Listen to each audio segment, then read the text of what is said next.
Hey,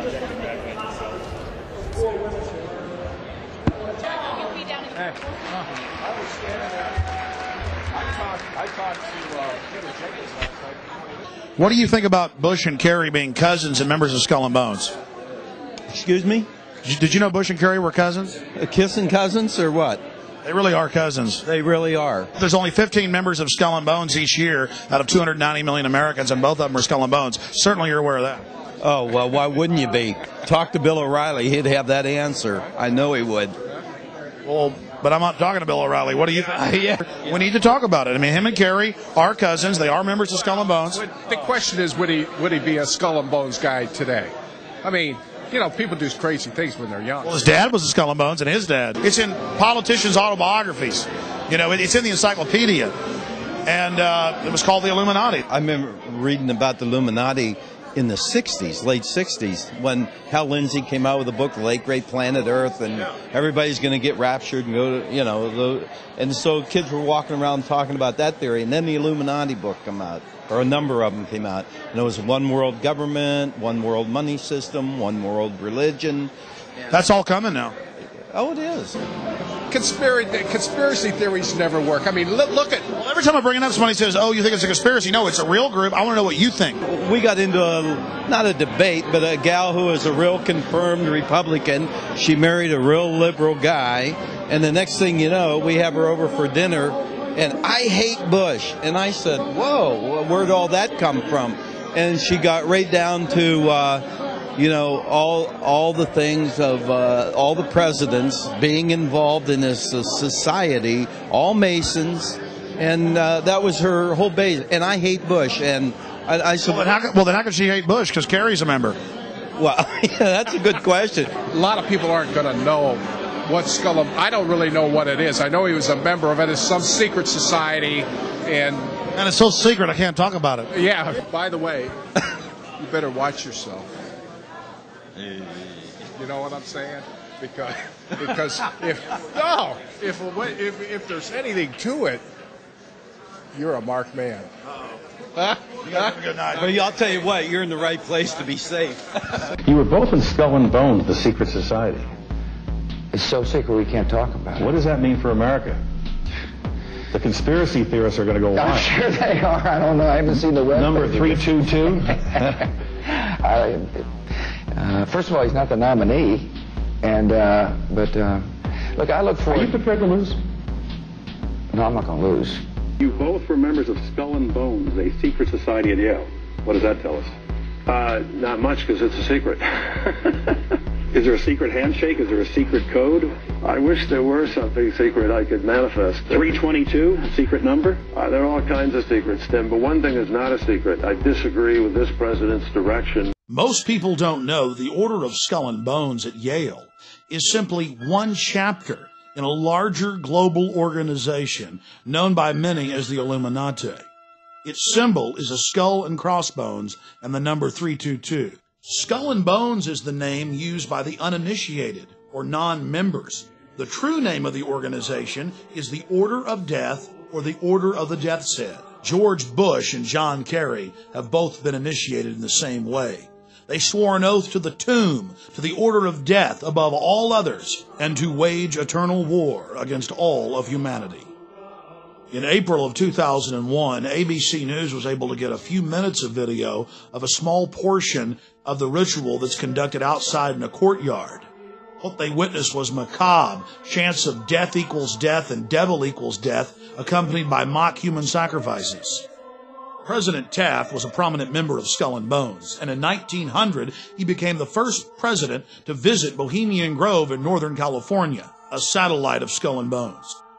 For 3 generations, the Bushes have been members of Skull and Bones, and for 3 generations, they've traveled to Northern California and the Bohemian Grove. There are many prominent foreigners, like German Chancellor Helmut Schmidt. Ronald Reagan, Richard Nixon are pictured here in 1957 at the Bohemian Grove. Both men wrote about the organization in their public memoirs. Schwarzenegger is a reported visitor to the Bohemian Grove, as well as former President Jimmy Carter.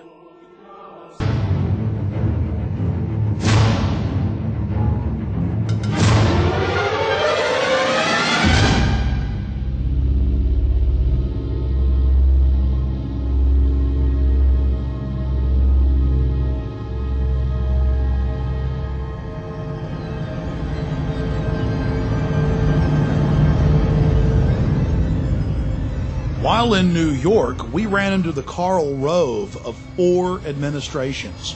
David Gergen, top presidential advisor to Ford, Reagan, George Herbert Walker Bush, and Bill Clinton. We couldn't believe our luck. It just so happens that David Gergen is also a prominent member of the Bohemian Grove, the offshoot of Skull and Bones. This insider of insiders, a staple of the White House for 22 years, got very upset when we brought up Bohemian Grove to him. He didn't deny its existence.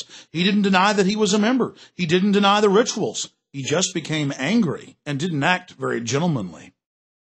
The real wild card here are the demonstrators. We just don't know where this is going to go. While they were peaceful today, there's a lot more anger among those demonstrators than is evident. You talk to them today, they're pretty angry people. So that's the big wild card. Hey, Mr. Gergen, can we talk to you for a second? Where are you from? I'm Alex Jones. I have a TV show in Austin. I make documentaries.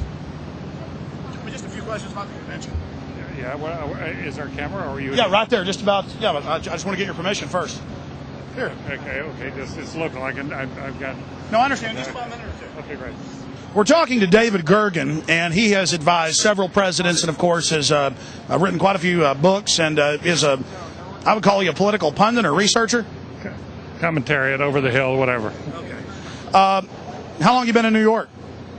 About 4 hours. What do you think of this circus? Well, I haven't seen all the protests yet, but I've never seen as much security for a convention as we have here. And it's, the city's almost closed down. I think it's remarkable. I think it's an unfortunate turn for politics that we have to have this many police around. There's been a lot of news articles and reports saying that there's a heightened risk of terror attacks. Do you think do you think there's a chance of that? Or I think, well, listen, they just arrested, I think, or broken up some plot allegedly to somebody wanted to blow up subways. Yeah, I think it's a very real danger. And you've got Madison Square Garden is sitting right, basically on top of a train station, and Boston Convention was right on top of a train station. Yeah, I just have to remember that trains are very accessible, vulnerable, and that's what happened in Spain. They went after trains and they blew some trains up, and it wasn't very expensive. So I think there's that danger, but I think the police are on top of it. They're treating this as a special security event, which means there's not only the obvious police around, but believe me, there's a lot of private stuff going on here. Okay, one last question. I read a Washington Times article many years ago where you had a comment about the organization, and then now it's been in the Wall Street Journal, it's been in a lot of different newspapers, and that's the Bohemian Grove. And back in, 1996, when you joined as a Clinton advisor, the Republicans were criticizing you. Oh, what about Bohemian Grove? And then you countered them by saying, "Hey, I don't run around in the woods naked." What did that mean? Here is the before-mentioned Washington Times article where he said, "I didn't run around naked like they do." I don't know what quote you're referring to. I'm not aware of any quote like that. Listen, I am a happy member of the Bohemian Grove. I like the folks who come there, and it's really inappropriate for me to talk about the group beyond that. Thank you. Have you been there for the ceremony with the cremation of care? Frankly, I don't think that's something I need to talk to you about. Great owl of Bohemia, we thank thee for thy adjuration.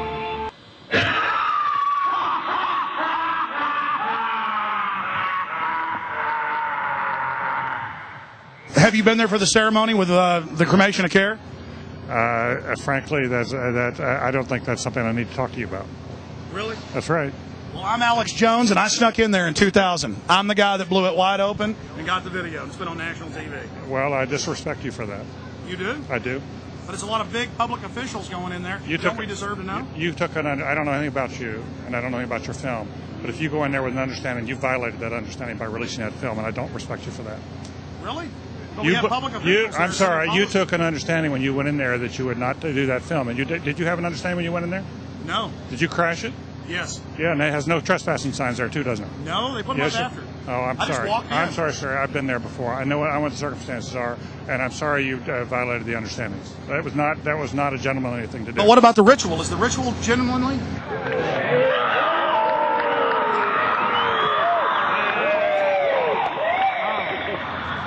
sir. Everything. I don't owe you this comment. I know. I appreciate it. This is what's called ambush journalism, and I disrespect you for that as well. So thank you ever and goodbye. been in the ritual?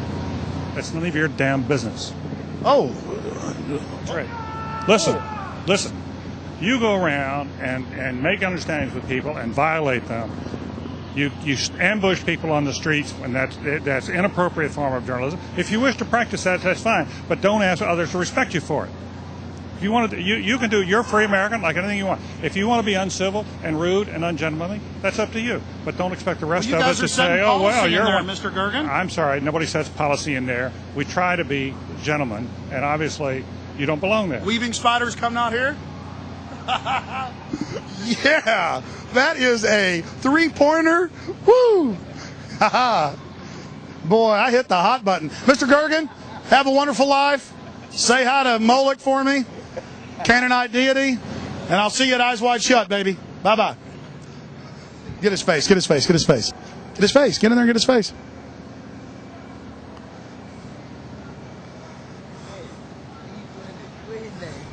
David Gergen. David Gergen says that we're angry? The real wild card here are the demonstrators. We just don't know where this is going to go. While they were peaceful today, there's a lot more anger among those demonstrators than is evident. You talk to them today, they're pretty angry people. So that's a big wild card. Thank you and goodbye. Been in the ritual? It's none of your damn business. It's none of your damn business. Oh. That's right. Listen. Just look at him. That's a face keeping a lot of secrets. He's got some stories to tell. And remember that Washington Times article? It talked about all the other organizations that he resigned from. It mentions the Trilateral Commission, the Council on Foreign Relations, all of them groups dedicated to setting up a world government and destroying American sovereignty. You're looking at video that I personally shot during the cremation of care ritual held at Bohemian Grove. My documentary film, Dark Secrets Inside Bohemian Grove, details how world leaders from across the planet meet every July and actually engage in mock human sacrifices to the Canaanite deity Moloch. They bring a bound body in an effigy of a child and sacrifice it to the idol. And incredibly, most of those in attendance are our supposed Christian conservative leaders. Here's a video still I shot while I was inside of the encampment. You see a human skull in effigy. And let's look at that deity they worship, Moloch, a Semitic deity mentioned in the Bible whose worship was marked by the human sacrifice of children. Since we blew their cover in 2000, the Grove's gone public to a certain extent. They released this photo of a 1915 ritual. Here you have the hooded figure over the mock sacrifice. And here's a simulated hanging from 1908. In this picture, you see a photo from 1909 with what looks like public officials in attendance. A black boy is tied down to some type of table, and around him we see people in strange garb. I'll leave it to you to figure out what they're doing. In 2004, the Grove released this photo from 1934 of members in hoods. The Canaanite deity Moloch was worshipped in Greece, Babylon, and then later in Europe. It is normally symbolized by a bull or an owl or some type of horned beast, and children are sacrificed to it. It is the precursor of all modern death cults. I was able to get out of the cult compound with this program cover from the Cremation of Care, and right on the front, where a child would be burned, they had photoshopped in the image of a skeleton burning in the flames.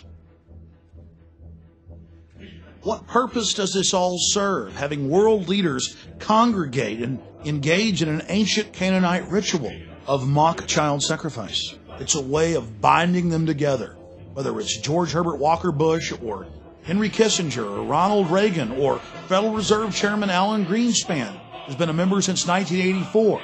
It's about bringing them together. Nowhere is the origin of the cult more in evidence than in former German Chancellor Helmut Schmidt's own autobiography, Men and Powers, a political retrospective. He talks about how they have their own German groves where they do these rituals, these, quote, druidic rituals. But he says his favorite place to do the rituals is at Bohemian Grove. This is a book that you can get at the library written by him. He talks about the Trilateral Commission, the CFR, Bilderberg Group, and world government. And he says that much of the decisions are made at the Bohemian Grove. We were able to obtain the internal annals of the Bohemian Grove from 1987 to 1996, a publication only given to members. And in it, we see pictures of George W. Bush and his father, Newt Gingrich. We see all of these different famous individuals there at the Grove. Walter Cronkite, Jimmy Carter, Jack Kemp, Richard Milhouse Nixon. The list goes on and on. If you're still doubting reality, here is a November 1989 issue of Spy magazine. The Grove released photos of themselves dancing around dressed like women. And in the article, they admit that they do mock human sacrifices. The article went on to show artist renditions of the Moloch idol, as well as discussing how they bus in male prostitutes and how AIDS was a big problem. Then a New York Post article in July of 2004 reported how a top gay porn star serviced the moguls at the Bohemian Grove. This 1914 Bohemian Grove annal has a swastika on its cover, and inside it talks about how they're a German death cult founded by the Illuminati. But some of you are saying, wait a minute, the Nazis invented the swastika. That was their symbol. You're talking about 1914 and 1920. My friends, the swastika was used by the Buddhists. It was used by Native Americans. It is a sun symbol, and it was used by Druids in Europe thousands of years ago. In the 1920s and 30s in the U.S., it was a symbol of good luck, like a horseshoe. But for the Nazis and members of the Bohemian Grove, it was a symbol of power. And Adolf Hitler was obsessed with the occult. The roots of Nazi Germany grew out of groups like the Thule and Thule Society, organizations obsessed with black magic, which themselves sprung from older organizations like the Illuminati. All of these groups corresponded and called themselves Orders of the Death's Head. Adolf Hitler was a member of the Thule Society. Here you see one of their publication covers from 1919. He took their symbol as the signet of his party. It has been reported that after Madame Blavatsky died, Aleister Crowley became the head of the German Illuminati, also known as the OTO. Aleister Crowley was called the most evil man alive because of the bloodthirsty rituals he engaged in. It's important to note that both of his children died in questionable circumstances. So should we be surprised that the leader of the Third Reich, who killed millions of people, was an adherent of both of these sickening individuals? The Waffen-SS were the henchmen of the Nazi Party, and they wore an aluminum or silver death's head on their hats. Here you have a famous field marshal of World War I, and adorning his headdress is a death's head. In reality, all of Hitler's actions were nothing more than a manifestation of the deepest and darkest dreams of the Order of Death. And remember that the Order of Skull and Bones of Bohemian Grove are nothing more than offshoots of this global movement. The Nazis wore a skull and crossbones on their hats. Compare that to the skull and bones symbol. And beneath that, an early Nazi party medal, not just with a swastika, but the 32 or 322 of skull and bones. We see these symbols throughout Nazi culture, especially on their icons and standards. Hitler believed that they drew power from these symbols, and he publicly talked about it. Here is an official photo taken from the Presidential Library of George Herbert Walker Bush, showing him standing with his classmates. And there it is, the Order of Death symbol, the skull and crossbones with 322 beneath it. Would it surprise you to know that one of the chief members of Bohemian Grove, Thomas Watson, was also an adherent of Adolf Hitler's ideology, and that international business machines were integral in controlling the death camps? IBM was absolutely essential in assisting Hitler in numbering and exterminating the Jews and other undesirables. The famous tattoos on Jews' arms were international business machine numbers that were entered into the computers. The computers would then decide how long to keep someone alive and how hard they could be worked according to height and body weight as well as age. Here's a photo of Mr. Watson with Adolf Hitler in the late 1930s. It's not a coincidence that today IBM is the backbone of national ID card technology in the United States and across the world. Ford and General Motors were also involved in the Nazi war machine right through the war, and not one of these robber baron industrialists was ever prosecuted. Here is the international business machine that calculated the deaths of millions. The modern Olympic symbols have nothing to do with Greece. They were drawn and designed by Adolf Hitler, and we still use them today. The Order of the Death's Head symbols are all around us, but the general public is too blind to see it. Now we will explore how the American branch of the Illuminati aided and abetted Adolf Hitler, and how the Bushes were the first family when it came to treason. I've been an investigative reporter and a journalist for 35 years. I've worked in every major media market in the United States, and I've written for more than 100 newspapers and magazines nationally and internationally. So last September 17th, I became the first journalist in U.S. history to go to the U.S. National Archives and the Library of Congress and pore over the thousands of pages of documents in both places to prove beyond a shadow of a doubt or any refutation of the facts that Prescott Bush, the grandfather of George W. Bush, and George Herbert Walker, his maternal great-grandfather for whom his daddy is named, were Nazi traitors to the country who should have been tried for treason. 2 weeks ago, in early August, a major world newspaper, The Guardian of London, finally got on the story internationally, and they flew a renowned reporter of theirs named Duncan Campbell over to Washington to take me back to the archives and Library of Congress so that they could verify that these explosive documents were real and I didn't have forged copies. Prescott Bush was the grandfather of George W. Bush and the father of George Herbert Walker Bush, and George Herbert Walker Bush is named for his father-in-law, George Herbert Walker. Prescott Bush graduated from Yale in 1917 and was in Skull and Bones with E. Rowland Harriman, who was the younger brother of W. Averill Harriman. The Bush family really had nothing going. They were essentially social climbers and opportunistic people. At the time that Prescott Bush met Dorothy Walker, he was a tire salesman. And George Herbert Walker, as all fathers do when their daughter's going to marry someone, said in his heart, you know, it's not an appropriate thing socially that my daughter marry a tire salesman. So he brought Prescott Bush first into Brown Brothers Harriman and then Union Banking Corporation. In actuality, it was anything but a bank. It was essentially a Nazi money laundering operation that had a lot of tentacles into a lot of different other businesses. They owned a shipping line called Hamburg American Line, for example, which was the first Nazi front business seized, although the line was no longer operational in 1942. In the early 1930s, it transported Nazi spies into the U.S., and then their promotional ads offered cash rewards to any American citizens who would go back on Hamburg American Lines and proselytize for Hitler. 8 months after the U.S. had entered the war, the New York Herald Tribune ran a front-page article, Hitler's Angel has $3 million in U.S. bank. And it caused a major scandal and just rocked the world of politics. Brown Brothers Harriman, which George Herbert Walker and Prescott Bush were affiliated with and partners in, worked with I.G. Farben, which operated Auschwitz.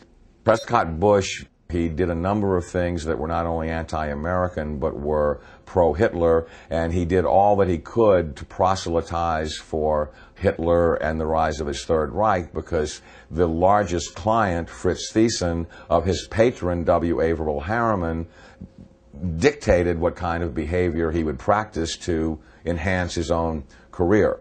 So he was put on the board of directors of Union Banking Corporation, and he was also a shareholder in Union Banking Corporation along with E. Roland Harriman. But what's interesting about what the documents show is that they clearly state that all of the shareholders were phantom shareholders for Fitz Thiessen and did his bidding directly. So the point I'm making is it's not as if they bought these shares of stock as a passive investment to hopefully profit from the war. They were directly doing the bidding of the individual who built the Nazi war machine. Some very shocking documents that I saw at the Library of Congress 2 weeks ago on August 10th. On August 9th, excuse me, had to do with the hearings of the McCormick-Dickstein Committee of November 1934. Show that Prescott Bush and the DuPont family, the Remington family, and J.P. Morgan tried to overthrow the U.S. government, assassinate FDR, and put a Hitler-style fascist state in place. I have in my possession testimony from the McCormick-Dickstein Committee in November of 1934 by one of the fascist plotters that they were going to follow Hitler's model exactly and impose martial law on the United States, round up unemployed people that were worthless to the economy and troublemakers and Jews and put them into internment camps. And their plan was, if necessary, to exterminate the people that could not be part of the effort. The only reason the coup attempt in 1934 didn't succeed is that they hired the wrong general to lead it, General Smedley Butler, the great Marine hero, two-time Congressional Medal of Honor winner, who worked with the plotters just long enough to be able to identify who they were and then blew the whistle on them to Congress. Incredibly, after being warned by the FBI and the Justice Department and the Treasury Department to cease and desist in their Nazi dealings, they had continued them until 1951. There had been 28 additional seizures of Nazi assets and Nazi business fronts between late 1942 and 1951, and that they had moved Nazi assets into Switzerland, Brazil, Argentina, and Panama, and they had continued to do business with their primary Nazi patron, who was Fritz Thiessen, who backed Hitler beginning in 1921 and who was the wealthiest man in Germany, and a steel and coal baron who, with his partner Friedrich Flick, essentially built the Nazi war machine along with I.G. Farben. In 1951, when Fritz Thiessen died in Argentina, Union Banking Corporation was liquidated by the U.S. government, and Prescott Bush received $1.5 million for his holdings in his Nazi business, and that was the beginning of the Bush family fortune for all intents and purposes. George Bush doesn't take his philosophical foundation from the Bible or the teachings of Jesus in the Sermon on the Mount. George Bush takes his inspiration from what he learned in Skull and Bones and from the Thule Society that Hitler and Goebbels and Goring cut their teeth in, Bohemian Grove, these evil organizations that perpetrate the ugly things that these criminals are doing to this country for which they must be held accountable. Now you look at the Republican National Convention this week, and you bring in Arnold Schwarzenegger to speak last night. Schwarzenegger is the son of a Nazi. He has praised Nazis. He has praised Hitler. He talked last night in terms like, we will not falter, we will not waver, we will win this war on terror. He's a leader who doesn't flinch, who doesn't waver, and does not back down. Well, that's exactly the speeches that Hitler made after the Reichstag fire. Terrorism and the homeland being under attack are precisely the issues that Hitler used to subvert everything within the German system of government. This is a criminal regime. They not only emulate Hitler, but its genesis comes from Hitler. And I defy anyone, a historian, journalist, author, anyone, to come forward and disprove my premise that you cannot differentiate Hitler's invasion of Poland in 1939 and the Reichstag fire and his attempt to dominate the world from George W. Bush's unprovoked invasion of Iraq and subversion of the Constitution through the Patriot Act after 9/11, which I submit is his Reichstag fire. Karl Rove and his minions are every bit the masters of propaganda that Joseph Goebbels was. They literally took lessons from Goebbels and Goring about how to create such brilliant propaganda that unreality can become reality and reality can be subverted to fantasy political subterfuge right before your eyes. So there's just an endless broken record that is leading up to the present era, that the Bush family has had a single goal for 100 years, which is to become the most powerful family on the planet and to rule the world. And they are on the verge of doing that under George W. Bush. It's critical that every citizen of this country rise up and do something, because the day of reckoning is at hand, and these people are Nazis. They are practicing Nazi philosophy. They are mimicking Nazi tactics, and time is running out. And now it's being reported that the architect of the Bush administration's policies, Karl Rove, is the grandson of Karl Rover, a Gauleiter, or governor, over an entire state in Nazi Germany. Pulitzer Prize-winning journalist Bob Woodward, reporting on a Bush rally, said that Karl Rove likened the meeting to a Nazi rally. Now the Bush-Rove-Schwarzenegger nexus is promoting worldwide war in the name of America's safety to stop the threat of terrorism.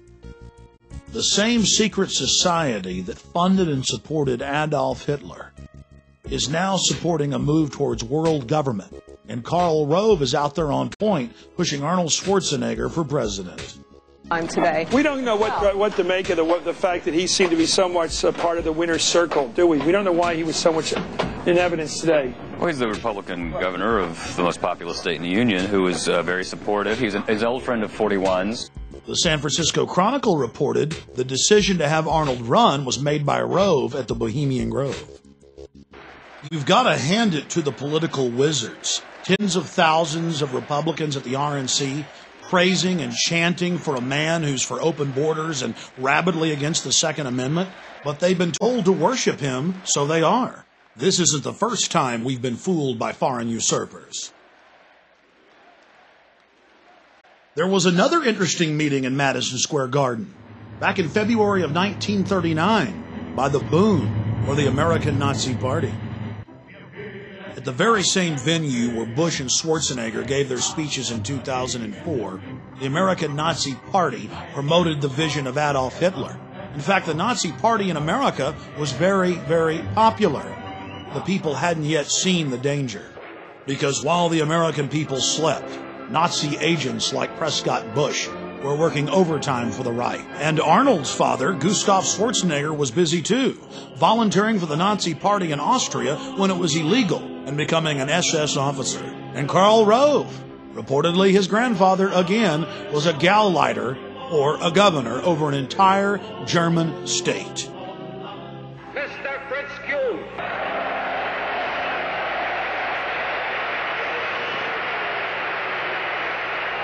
You all have heard of me through the Jewish-controlled press as a creature with horns, a cloven hoof, and a long tail. If you ask what we are actively fighting for under our charter, I will here repeat the declaration I made public some time ago. First, a social, just, white, Gentile ruled United States. Second, all the American Nazis talked about was how much they loved America, how pro-USA they were. And a lot of the public bought it. And the fathers and grandfathers of the men who run our country today were in full support of the Bund. It's now the 21st century, and things have gotten a lot slicker. The question is, will the public buy it? California Governor Arnold Schwarzenegger.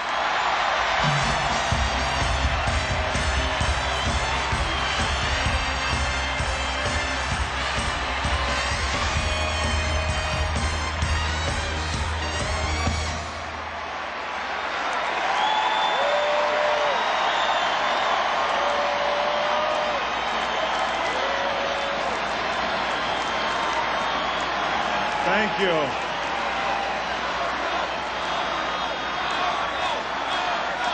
Did I wake up in the middle of a Twilight Zone or Outer Limits episode? The American people cheering and chanting the name of someone whose homeland is Austria and who openly talks about being a dictator all the time? Thank you very much. Thank you. What a greeting. Arnold wants to be our leader, our Führer. And as American citizens, we have a right to expose him. And that's what we're about to do. From CBS's 60 Minutes to NBC's Meet the Press, Arnold has been all over the airwaves, pushing for amending the Constitution so he can run for president. High-level members of his gubernatorial campaign have now started a national movement to repeal Article 2, Clause 5 of the U.S. Constitution that blocks foreign-born from the presidency.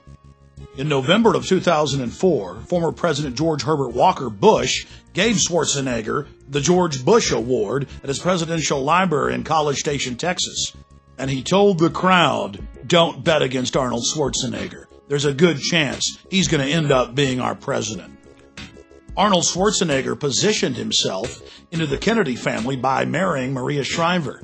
And now she's out shilling for him, but saying, "It's for other foreigners, not for my husband. Change it for everybody. It's fair. Just trust me."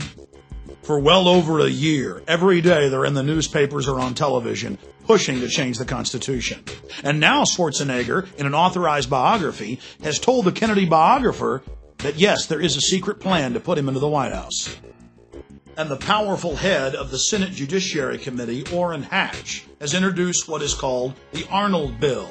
There are 3 other pieces of legislation introduced by other congressmen like Dana Rohrabacher in the House.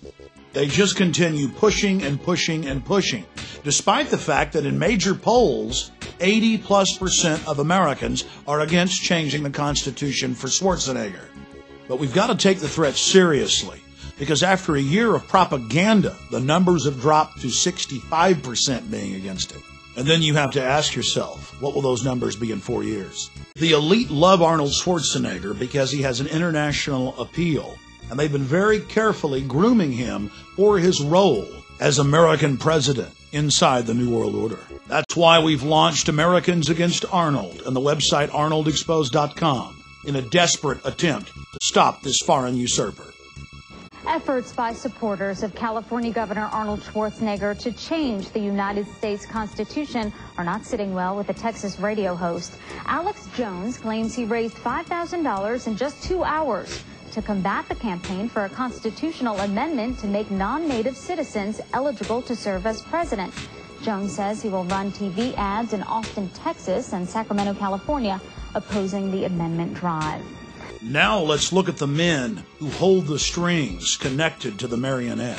Here are 2 different San Francisco Chronicle articles revealing that it was Karl Rove at Bohemian Grove that set the strategy for Arnold's successful gubernatorial win. An article in the Scotsman newspaper in September of 2002 openly showed Arnold Schwarzenegger with Warren Buffett and Lord Rothschild and said they were there meeting at the Rothschild Castle to discuss business strategies. In the article, they talked about how he was lining up his run for U.S. president a year before he ran for governor. In the middle of the Enron-engineered California energy crisis, Arnold met secretly with Michael Milken, the junk bond dealer, and Kenneth Lay at a Beverly Hills hotel. The federal government has now released documents from the event, and guess what they were doing at the meeting? Discussing how to cover up Enron's culpability. Arnold ran for governor promising that he wouldn't take special interest money. Guess what? He's broken all previous records for taking corporate money. Like other famous Austrians we can think of, Arnold is obsessed with being king of the world. He's told friends, family, newspapers, magazines, over and over again that he wants to be ruler of the world, that he dreams of being a dictator, that he wants to be worshipped at a Nuremberg-style rally like Hitler. Rolling Stone reported on it in the 70s. The London Guardian and CNN in 2003 both reported how he told friends and family of a recurring dream where he walks the earth as our ruler, and of a 50-year plan he had as a young man to become world ruler. In 1990, he told U.S. News and World Report, "My relationship to power and authority is that I'm all for it. People need somebody to watch over them. 95% of the people in the world need to be told what to do and how to behave." Following in the footsteps of dictators before him, Arnold loves to be seen with giant images of himself behind him. The cult of personality concept in politicians is totally alien to America's history, but it's second nature to people like Kim Jong-il, dictator of North Korea, and ousted dictator Saddam Hussein of Iraq. It was pioneered by Alexander the Great and used to great effect by the Roman emperors.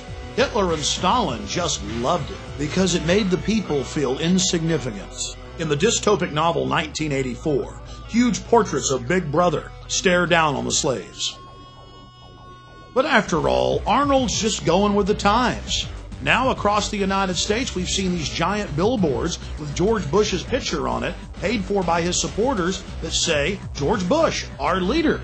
President Bush has done something that no American president has ever done. He likes to prance around in military uniforms, reminding us of where his power comes from. We should all be concerned that our president is dressing like Saddam Hussein, Fidel Castro, Mao Zedong, and Adolf Hitler. And Bush loves to be seen in uniform with lots of troops behind him. But so does Arnold. Here is Schwarzenegger giving the fascist salute in one of his bodybuilding poses.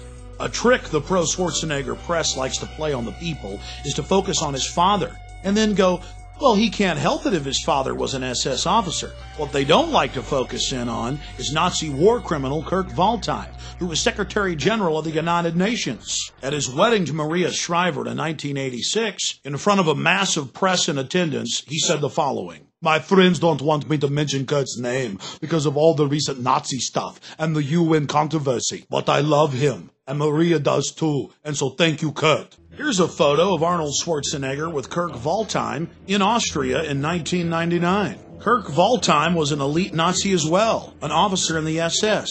He hunted down American soldiers in Serbia and killed them.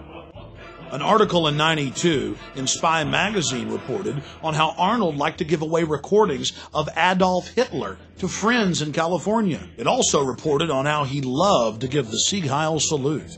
Former Mr. Universe Rick Wayne went public and talked about how Arnold loved to call black people the N-word and said they couldn't run or do anything, and how he went on to say that blacks were basically worthless to society. A second champion black bodybuilder, Robbie Robinson, went public. And in his testimony, he talked about a public event in front of thousands of people where Arnold in 1978 began screaming, "Down with the N-words, down with the blacks, subhuman, you people can't run the country." It goes on and on, but the mainstream media ignores it. Arnold's barbaric treatment of women is legendary, and he's publicly apologized for it. The reason this is so important is it shows a total lack of control. He's a wild man. More important is his love of domination. He loves to degrade underlings. Arnold has never challenged a 2001 Premier magazine article where he reportedly makes unattractive members on set get on their knees and call themselves ugly dogs. He reportedly revels in humiliating people until they cry. Not only is he a man after the elite's own heart, loving to dehumanize, he's totally compromised. If we know about all of these skeletons, imagine how many are still in the closet. In a sit-down interview Arnold gave We magazine, he talked about drug use and sex orgies. The elite just loves that. Total control over their puppet. Then there's all the publicly available gay porn. That's right. In gay porno mags, Arnold's done some spreads. But on top of it, there's the private collections of people like Robert Mapplethorpe, who was a pioneer in hardcore homosexual pornography. One of the biggest problems in Arnold's portfolio of horrors is his admitted use of anabolic steroids. Anabolic steroids, especially heavy use, can permanently change one's psychological makeup. He's also been a poster child for steroid use that has been a ravage on the youth of America. But being a bad role model is nothing compared to the psychological effects that include mania, roid rage, extreme aggression, delusions of grandeur. This is what testosterone and its derivatives cause. It's in the medical handbooks. So let's look at this again. An individual who says he wants to be a dictator, who reportedly hands out recordings of Adolf Hitler's speeches, who openly promotes admitted Nazis like Kurt Waldheim after they're exposed as Nazis and doesn't apologize about it, now wants to be our president. And he's taken a drug that can permanently alter the chemistry of the brain, making you domineering and aggressive and delusional. We're talking about Arnold Alois Schwarzenegger being positioned to be president of the United States, in control of all of our military forces. Think about this compromised individual. In control of our B-2 bombers, our nuclear submarines, our nuclear missiles, our Air Force, our Army, our Navy, everything. You put that together with the police in black uniforms, the ski mask, the Patriot Act. It's a nightmare. And we have the very same elite that tried to bring Hitler to power now pushing Schwarzenegger. It's up to you, America. You better research these facts for yourself and take action to defend our republic from enemies foreign and domestic. In the battle for our liberties and freedoms and our children's future, it's going to be reality, not illusion, that's going to save this country. If we believe the propaganda and the slick packaging, we are going to go into the Fourth Reich of the New World Order. Schwarzenegger and his controllers are counting on you to not take action, to not inform yourself and others, to not stand up against this insane action that they're taking against us, trying to put some foreigner from Austria who says he wants to be a dictator and in control of this country. And in spite of the attack on our homeland, on our homeland, on our homeland, on our homeland. Schwarzenegger has the nerve to call America his homeland. By definition, your homeland is the country where you were born. And that country for you, Arnold, is Austria, of the Black Eagle and Lederhosen, where your father was an SS officer, where your mother, when he died, married another top SS officer. That's your homeland. Your homeland is the birthplace of Adolf Hitler, and America will never be your homeland. Your claim of America as your homeland is as false as everything else you do. Then Arnold went into a very revealing diatribe where he talked about the police state in Austria, a police state his father helped set up.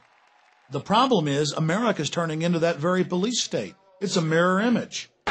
When I was a boy, the Soviets occupied part of Austria. I saw their tanks in the streets. I saw communism with my own eyes. I remember the fear we had when we had to cross into the Soviet sector. Growing up, we were told, don't look the soldiers in the eye, just look straight ahead.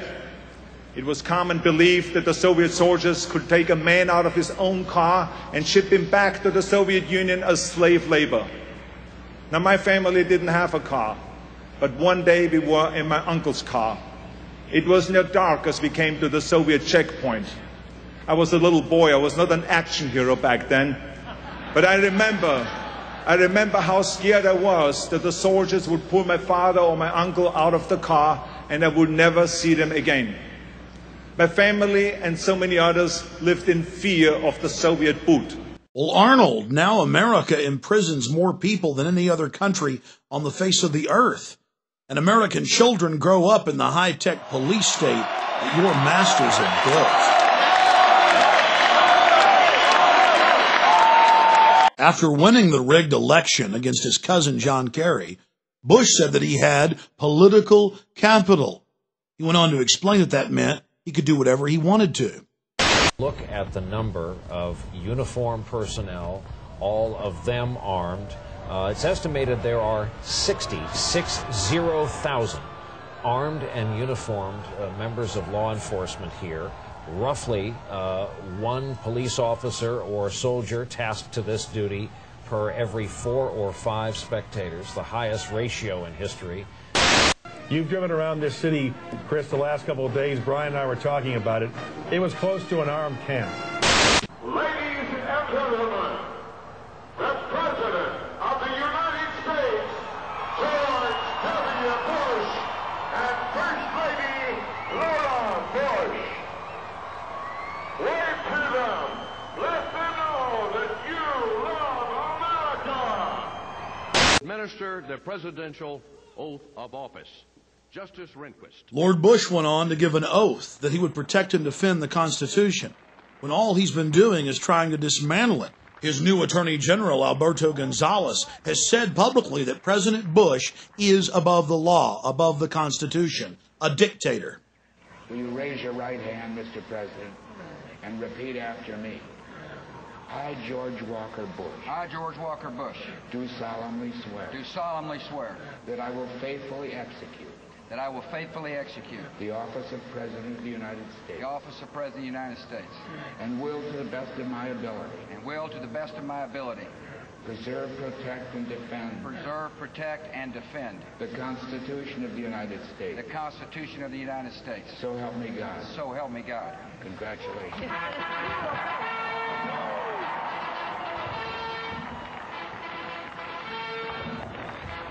So let's look at what Bush has actually done to the Constitution and Bill of Rights since getting into office. He passed Patriot Act 1 that dismantles at least 7 of the first 10 amendments. And under Section 802, all Americans are defined as terrorists. Under Section 802, the new definition of terrorism is redefined as acts that are dangerous to human life that violate any federal or state law. And when Bush talks about reauthorizing the Patriot Act, that's code for passing Patriot Act 2. Under the Patriot Act, Homeland Security has visited toy stores over possible trademark infringement. An Army doctor who complained too much was arrested by Homeland Security. Topless bars, zoning disputes, pot dealers. It's all under the Patriot Act. And starting in 2005, all new passports are digitally tracked by an RFID chip. It's easy to get in, but hard to get out. And before he left office, Homeland Security Chief Tom Ridge called for a world ID card. In late 2004, Bush successfully got the Congress to pass a national ID card, craftily hidden in state driver's license under federal standardization. Bush told conservatives that it would stop illegal immigration.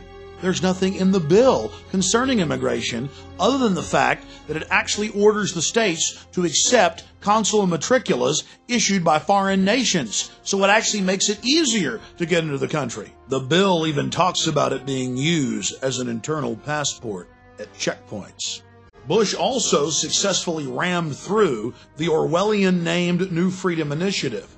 This forces every child in America from age 5 to 18 to be psychologically tested twice a year, whether you're homeschooled, private schooled, or public schooled. The guidelines for mental illness were written by a consortium of drug companies. And in their own internal documents, they bragged that they'll go from 15% of American children on psychotropic drugs and Ritalin to over 50%. The law states that without parental consent, while your child is at school, they will be forcibly tested. And Illinois is already jumping ahead. They're saying they're going to start forcibly testing all pregnant women. This is the type of nightmare that only Joseph Stalin could dream of. But our government is making it a reality. But if you look at foster children in America, over 2/3 of them are on psychotropic drugs. That's what happens when the state has control.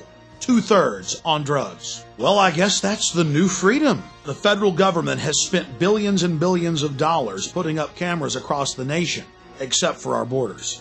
I have seen over 50 mainstream reports where video cameras are put in school bathrooms and showers. And when the schools get caught doing it, they say it's for your safety. And now the establishment just throws it in our face. Prepare to be scanned. We track you with your cell phones. We're putting cameras up on the street corners that read all your license plates and track everywhere you go. And we're going to tax you with these new cameras. We're going to put satellite tracker boxes in all your cars and transponders. We're going to tax you by the mile. This is just the way it is, so get used to it.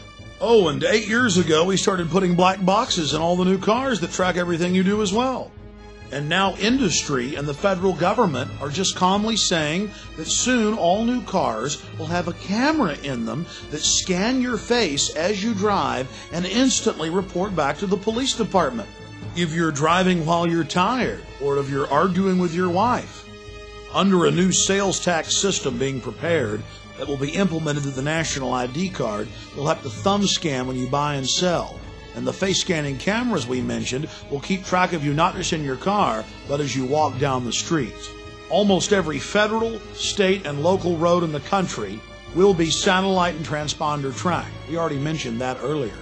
And when Californians heard about Governor Schwarzenegger's program, they got very upset, and over 90% of them were against it in polls. The governor just said, I don't care what you want, we're going to do this. It's going to take the average tax by the mile from 25 cents at the state level to over $3. Read it for yourself. It's the official news reports. Similar plans are being pushed by the feds in all 50 states. But that's just the financial hardship. There'll no longer be any open road. Everything you do will be tracked, chronicled, and traced. Whether it's a large highway or a rural road, everywhere you go will be chronicled. And in middle schools across the country, students are having to wear RFID tags around their necks, tracking and training them how to be good little prisoners. And now hospitals are openly discussing making their patients take implantable microchips. Bars in the United States and Europe make their patrons take chips before they can enter the VIP sections. And now the Mexican Attorney General has forced over 160 of his deputies to take implantable microchips if they want to work in his office. I, Richard Cheney, do solemnly swear. I, Richard Cheney, do solemnly swear. That I will defend and support the Constitution of the United States.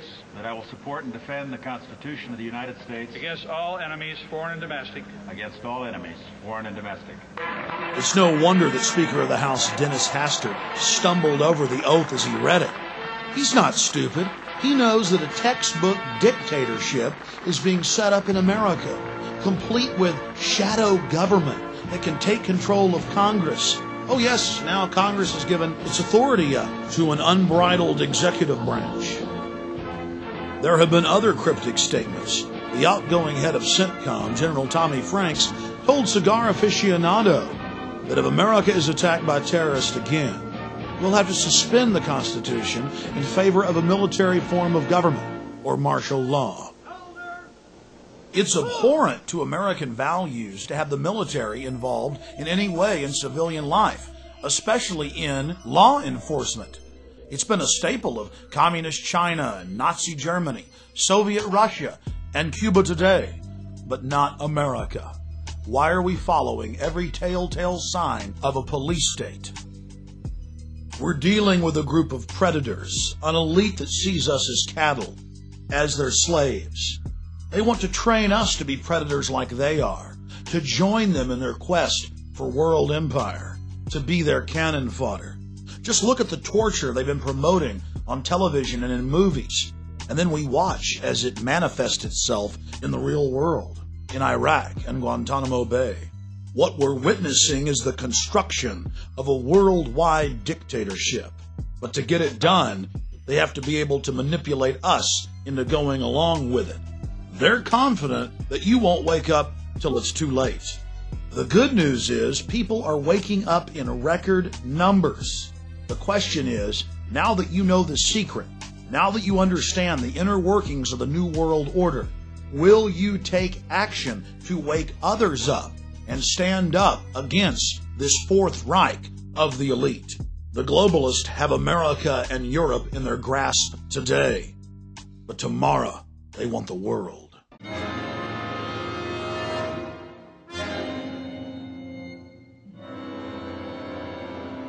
Let us never tolerate outrageous conspiracy theories concerning the attacks of September the 11th.